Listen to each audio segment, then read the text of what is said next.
గుంటూరు జిల్లా మంగళగిరిలో YCP MLA అభ్యర్థిగా మురుగుడు లావణ్య నామినేషన్ దాఖలు చేశారు. నామినేషన్ కార్యక్రమానికి నియోజకవర్గ నలుమూలల నుంచి కార్యకర్తలు పెద్ద ఎత్తున తరలివచ్చారు. మంగళగిరి వీధుల్లో లావణ్య నామినేషన్కు ముందు భారీ ర్యాలీని నిర్వహించారు. సీతారామ కోవెల నుంచి భారీ డప్పు వాయిద్యాలతో భారీ ఊరేగింపు నిర్వహించారు.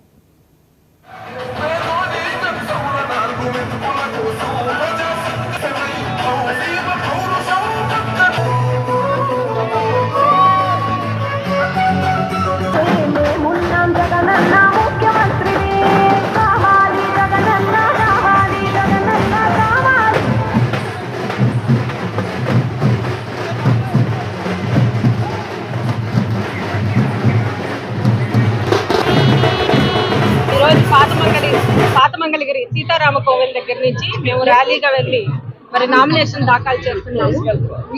ప్రజలందరూ కూడా చాలా భారీ ఎత్తున వస్తున్నారు. మరి నేను ఒకటే చెప్పదలుచుకున్నానండి, నేను ఇక్కడే పుట్టాను, ఇక్కడే పెరిగాను. మా అమ్మగారు కూడా మంగళగిరిలో గతంలో మున్సిపల్ చైర్పర్సన్ గా పనిచేశారు, ఎమ్మెల్యేగా కూడా గెలిచారు. అలాగే మా మామయ్య గారు కూడా చైర్పర్సన్ గా చేశారు, ఎమ్మెల్యేగా చేశారు, మినిస్టర్ గా కూడా చేశారు. మరి వీరందరికీ ఇక్కడ మంగళగిరి నియోజకవర్గంలో ప్రజలందరూ కూడా చాలా మమేకం అయిపోయారు మాతోటి, నాయకులు కానివ్వండి, కార్యకర్తలు కానివ్వండి. మరి అందరూ కూడా మమ్మల్ని ప్రోత్సహిస్తున్నారు. అలాగే వాళ్ళ హయాంలో కానీ మనకి ఎన్నో అభివృద్ధి కార్యక్రమాలు కూడా మంగళగిరిలో చేశారు. కృష్ణా జలాలు తీసుకురాని ఉండటం కానివ్వండి, అలాగే సీసీ రోడ్లు వేయటం కానివ్వండి, ఇంకా ఇళ్ల స్థలాలు కూడా పేదలకి అర్హత కలిగిన వారందరికీ కూడా ఇప్పించారు. ఇవన్నీ కూడా ప్రజలకి తెలిసినవే.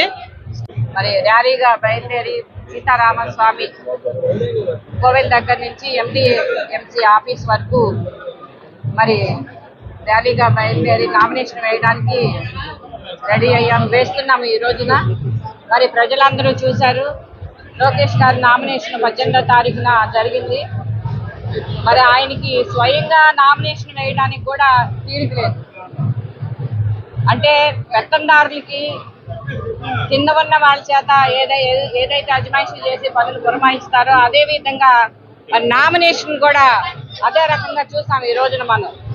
అదే లావణ్య గారు చూసుకుంటే మరి భారీ సందోహం మధ్య ప్రజలు, బంధువులు, అలాగే పార్టీ నాయకులు అందరూ, కార్యకర్తలు అందరూ సమిష్టిగా మేము ర్యాలీగా బయలుదేరి నామినేషన్ వేస్తున్నాం.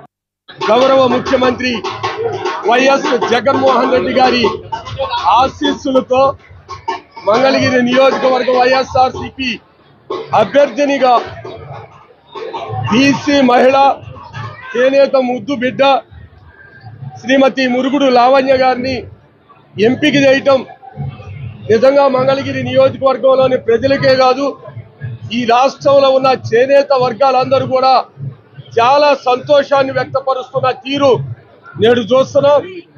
ఏదైతే వైఎస్ జగన్మోహన్ రెడ్డి గారు తమ సుపరిపాలనలో ఈ రాష్ట్రంలో ఉన్న పేద వర్గాలని ఈ 5 సంవత్సరాలు అత్యున్నతమైన విలువలతో కూడిన పరిపాలన అందించారో, ఈ ప్రజా యుద్ధం పెత్తందారులకి పేదలకి మధ్య జరిగే యుద్ధం అని